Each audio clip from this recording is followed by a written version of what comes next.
यीशु के जन्म की भविष्यवाणी। आप सभी को प्रभु यीशु मसीह के नाम में जय मसीह की। जैसा कि हम सभी जानते हैं कि क्रिसमस ईसाइयों का त्योहार है। क्रिसमस आमतौर पर 25 दिसंबर को मनाया जाता है। हालांकि कुछ देशों में क्रिसमस की परंपराएं थोड़ी अलग हैं। वहां क्रिसमस का जश्न दिसंबर की शुरुआत से लेकर जनवरी की शुरुआत तक की लंबी अवधि तक चलता रहता है। हम सब मसीह के जन्म दिवस को बहुत खुशी से मनाते हैं और करीब 1 महीने पहले से उसकी तैयारियों में लग जाते हैं। नए कपड़े खरीदते हैं, तरह तरह के पकवान बनाते हैं, पर इसके साथ साथ हमें उस भविष्यवाणियों को जानना चाहिए जो यीशु के जन्म से पहले हो।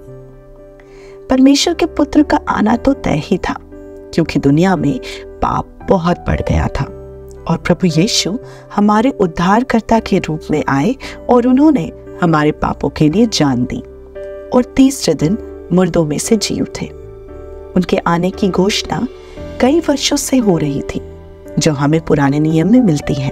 आज का हमारा ये वीडियो भी इसी पे आधारित है, यीशु के जन्म की भविष्यवाणी, और ये बाइबल की सबसे बड़ी भविष्यवाणियों में से एक है। पुराने नियम के भविष्यवक्ताओं ने मसीहा के जीवन, मृत्यु और पुनरुत्थान का वर्णन बहुत अच्छे से किया है। पुराने नियम में भविष्य के मसीहा के बारे में 300 से अधिक भविष्यवाणियां हैं, जो अपने लोगों को उत्पीड़न से बचाने के लिए परमेश्वर द्वारा अभिषिक्त एक उद्धार करता है। नया नियम नासरत के यीशु के जीवन, मृत्यु और पुनरुत्थान के बारे में बताता है और यूहन्ना के 4 अध्याय के 25वें और 26वें पद में यीशु ने स्वयं प्रकट किया है कि वही मसीहा है, जहां इस प्रकार लिखा है, स्त्री ने उससे कहा, मैं जानती हूं कि मसीह जो क्रिस्तुस कहलाता है आने वाला है। जब वह आएगा तो हमें सब बातें बता देगा। यीशु ने उससे कहा, मैं जो तुझसे बोल रहा हूं वही हूं। परमेश्वर ने अपने पुत्र यीशु को संसार में जन्म लेने के लिए भेजा। उनका जन्म दुनिया के लिए बहुत खुशी लेकर आया। चरवाहे, बुद्धिमान पुरुष और स्वर्गदूत सभी उनके जन्म दिवस में शामिल हुए, क्योंकि उन्हें पता था कि यह कोई साधारण बच्चा नहीं है। नबियों ने सैकड़ों वर्ष पहले उसके आने के बारे में बताया था। सितारा बैतलहम के ऊपर रुका ताकि वह लोगों के लिए रास्ता चिन्हित हो सके, और जो लोग उस विशेष बच्चे की तलाश कर रहे थे वो आसानी से उस तक पहुंच सके।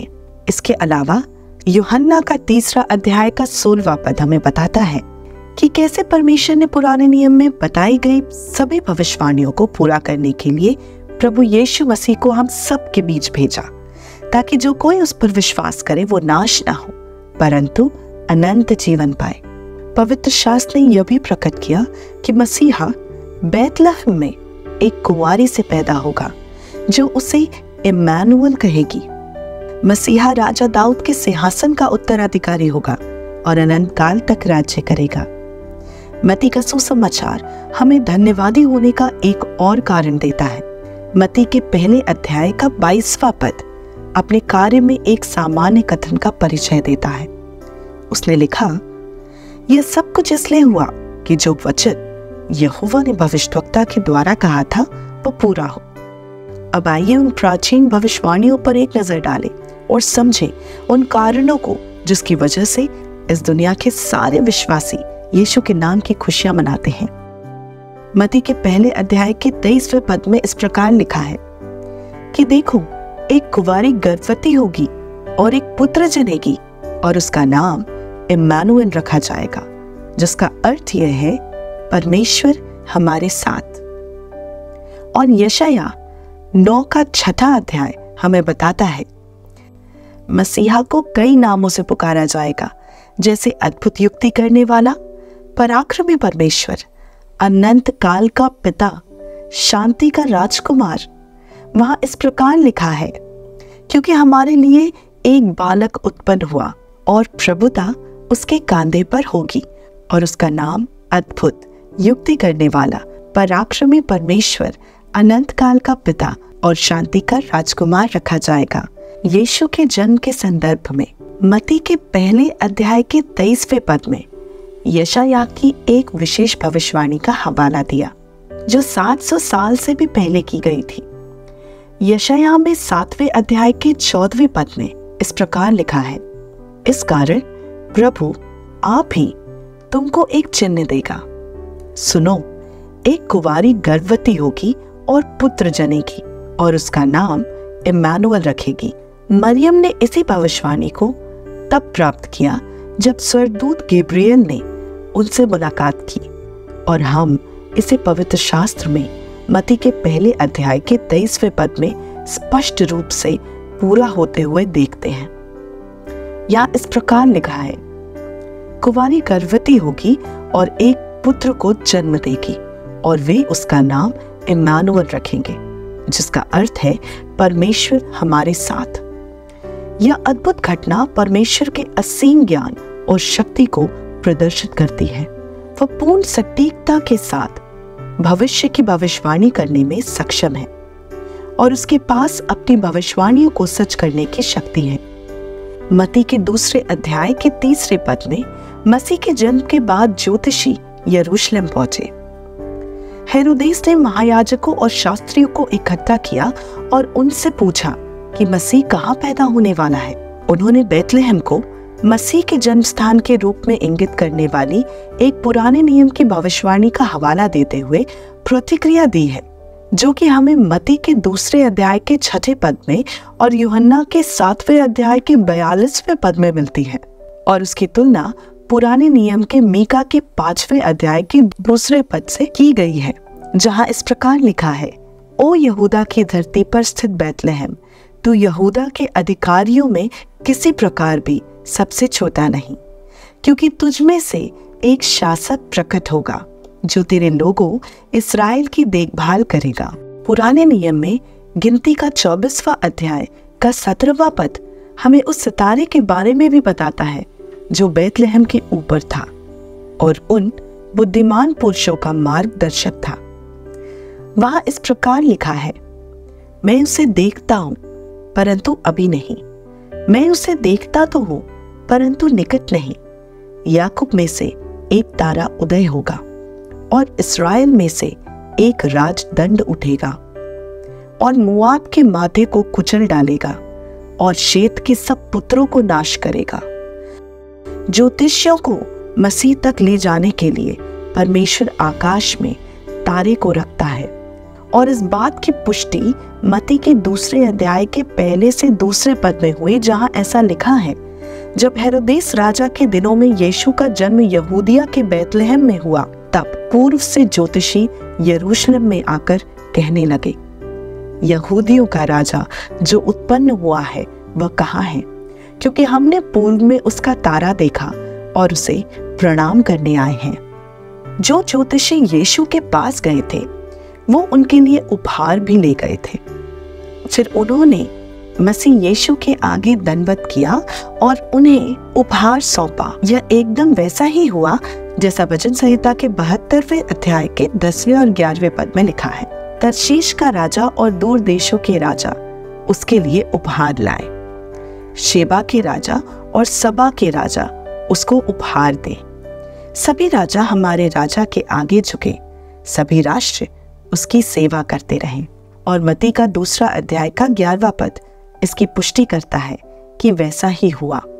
वहां इस प्रकार लिखा है, और उस घर में पहुंचकर उस बालक को उसकी माता मरियम के साथ देखा और मुंह के बल गिरकर उसे प्रणाम किया और अपना अपना थैला खोलकर उसे सोना और लोबान और गंधरस की भेंट चढ़ाई। मत्ती का 1 अध्याय का 1 से 16वां पद हमें यह ही बताता है कि यीशु ने उद्धारकर्ता के वंश के बारे में भविष्यवाणियों को भी पूरा किया, क्योंकि वह इब्राहिम, इसहाक, याकूब और यहूदा के गोत्र का सीधा वंशज है। इसके अतिरिक्त यीशु मसीह के सांसारिक पिता यूसुफ के माध्यम से राजा दाऊद के सिंहासन का उत्तराधिकारी है, जिसका वर्णन मत्ती के 1 अध्याय के 6 से 16वें पद में किया गया है। और राजाओं के राजा के रूप में यीशु का शासन हमेशा के लिए रहेगा, जो हमें लूका के 1 अध्याय के 33वें पद में मिलेगा। यशायाह हमें ये बताता है कि प्रभु यीशु इस दुनिया में क्यों आए उनके आने का क्या कारण था। यशायाह के 61वें अध्याय के पहले पद में इस प्रकार लिखा है, प्रभु यहोवा का आत्मा मुझ पर है, क्योंकि यहोवा ने कंगालों को सुसमाचार सुनाने के लिए मेरा अभिषेक किया है। उसने मुझे इसलिए भेजा है कि बंधुओं के लिए छुटकारे का और बंधुओं के लिए अंधेरे से छुटकारे का प्रचार करूं। प्रभु यीशु छुटकारे के लिए आए थे। वो हमें हमारे पापों से छुटकारा दिलाने और हमारा मार्गदर्शन करने आए थे, और अब हमें उनके दिखाए रास्तों पर चलना है। बाइबल हमें बताती है कि दुनिया के शुरू होने से बहुत पहले परमेश्वर के पास उन सभी के लिए मसीह के द्वारा छुटकारे की योजना थी, जो उस पर विश्वास करने और उसका अनुसरण करने का चुनाव करेंगे। पहला पत्रस उसका पहला अध्याय उसके 19वें पद और 20वें पद में ये लिखा है,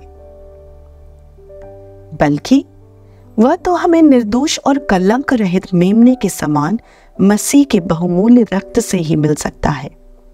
इस जगत की सृष्टि से पहले ही उसे चुन लिया गया था, किंतु तुम लोगों के लिए उसे इन अंतिम दिनों में प्रकट किया गया।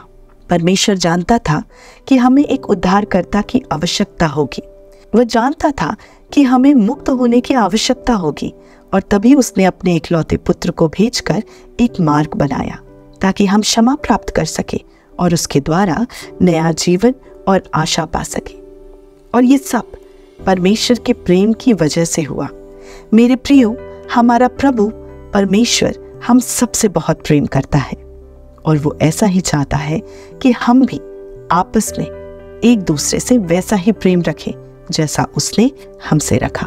क्योंकि ऐसा लिखा है यूहन्ना के 3 अध्याय के 16वें पद में, क्योंकि परमेश्वर ने जगत से ऐसा प्रेम रखा कि उसने अपना एकलौता पुत्र दे दिया, ताकि जो कोई उस पर विश्वास करे वह नष्ट ना हो परंतु अनंत जीवन पाए। पूरे पवित्र शास्त्र में ऐसी बहुत सी भविष्यवाणियां हैं जो आने वाले मसीह की बात करती हैं। बाइबल के विद्वानों ने बहुत शोध से निष्कर्ष निकाला है कि यीशु के जन्म से सैकड़ों साल पहले उनके आने, उनके जीवन और क्रूस की यात्रा और उनके पुनरुत्थान की शक्ति के बारे में बताने के लिए 300 से अधिक भविष्यवाणियों को दर्ज किया गया था। ये भविष्यवाणियां सटीक स्थान, परिस्थितियों और यहाँ तक कि यीशु मसीह के जन्म के समय की ओर इशारा करती हैं। एकमात्र परमेश्वर ही है जो इन विशिष्ट विवरणों की योजना बना सकता है और ये सुनिश्चित कर सकता है कि वे सभी सफल हों।